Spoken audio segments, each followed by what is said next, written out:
Hi, I'm Mark Monlux, and this is your Friday night movie recommendation. Now, typically, I would give you an idea of what was happening in history, and the year I'm going to be recommending is 2022. But I already did that with in when I did a recommendation for the movie Hatching, which came out in 1922. So rather than going over old things, I think I might start doing something. Someone asked me, Mark, you've always rated movies on a scale of 1 to 10 in the past. Why don't you do that now? I thought, okay. So I should mention that when I rate a movie, I start out at 5 and I see where it goes from there. And I give negative points and positive points. And my classics for negative points are extended use of flashlights in dark rooms. I really hate that. Positive things are I like robots. I give extra points for that. I like scenes where dogs have names. Extra points for that. Just random weird stuff like that. And you'll learn more about the things I dislike as well. Like unnecessary exposition done as a voiceover. I mean, I really hate that. Like, it's the classic is, there's a car going around a corner, and then you hear a voiceover. The guy says, we're coming for you, Dutchie, or something like that. I hate that. I hate just why. It's obvious that they're going somewhere. Even the car going around the corner, that is probably not even necessary. Anyway, so from 1922, the movie I'm going to recommend is this wonderful dark comedy of a horror film called The Menu. And it was directed by Mark Malad. And here's the basic premise. My wife and I, we both consider ourselves foodie. And we both have gone on a trip out to an island to a restaurant to experience a meal. The premise of this movie is that there's this very prestigious restaurant that's out on a remote island to get there, and so no more than a dozen people are allowed to go and to experience this dinner. And I thought that was just funny that, okay, maybe it wasn't a dozen people. Maybe my wife and I went with like 100 people or 50, but and there was more stuff that went on. It was part of there's a native Indian dance going on. It was in a cedar smokehouse. It was done in the Northwest in Seattle. Some of you might even know what I'm talking about. By the way, highly recommend the experience. I thought it was pretty good. Loved the food. Dinner and a movie, always nice. So this is not exactly a dinner and a movie, but it is a dinner and something else. So this foodie takes his girlfriend out on this island, and there's the actor Ralph. Oh my God, I'm going to murder his name. Fiennes, Fiennes, Fiennes.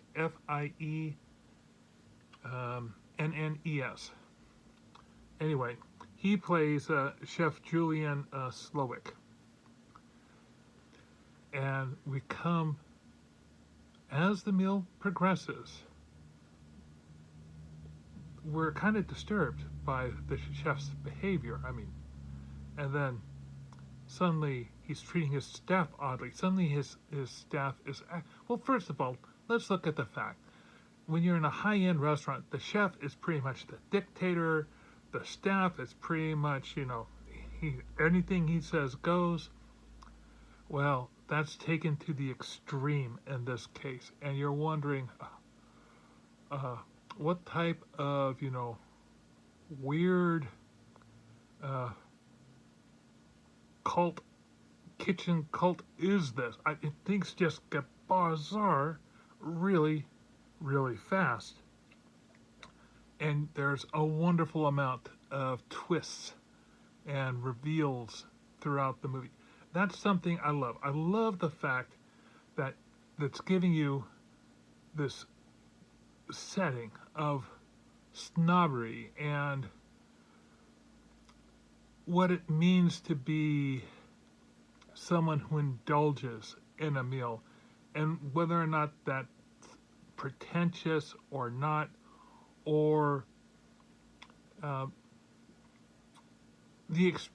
how the experience of being a customer at a restaurant, a patron, can be both have its negative and positive effects, and how, like anything, if there's enough negative effects, someone might seek revenge or a vendetta, or, well, let's just say,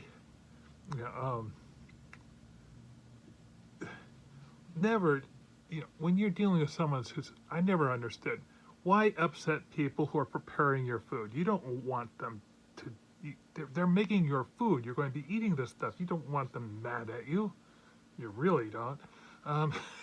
Oh my God. But I'm trying so hard not to give away anything, and I'm not giving away anything here, other than the fact that this, is going to be a really fun film. One of the reasons I'm going to give it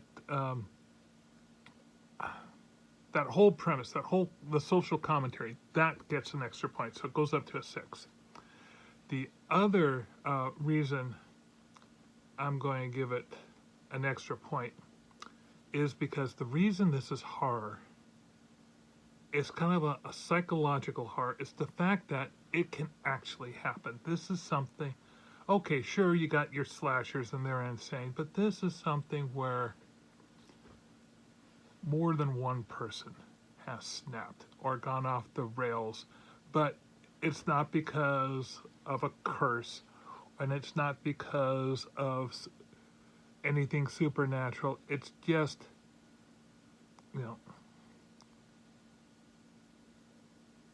people are what you make of them, and of their experiences.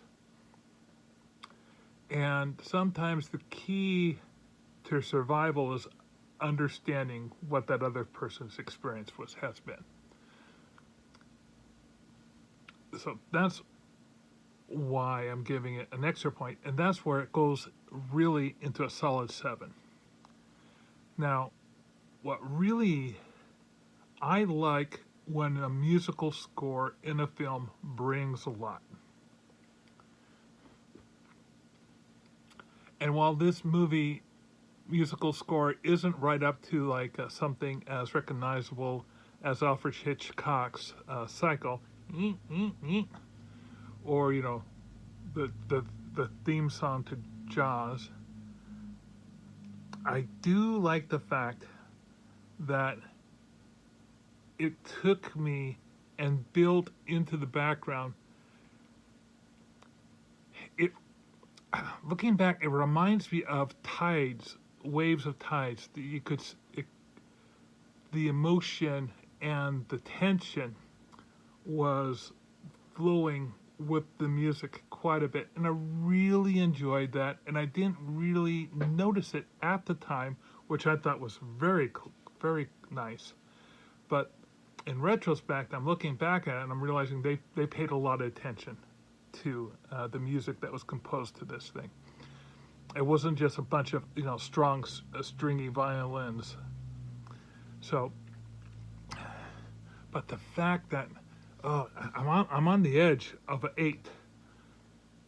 But I watched this, since I saw this film way back when it came out, I keep thinking about it. And when you think about a movie and you keep coming back to it in your head and you're playing it around, you know, that along with the music is what's making me push it into a solid 8. I might have given it a 7 at the time, but now to me it's a solid 8, and it's definitely something worth your watching.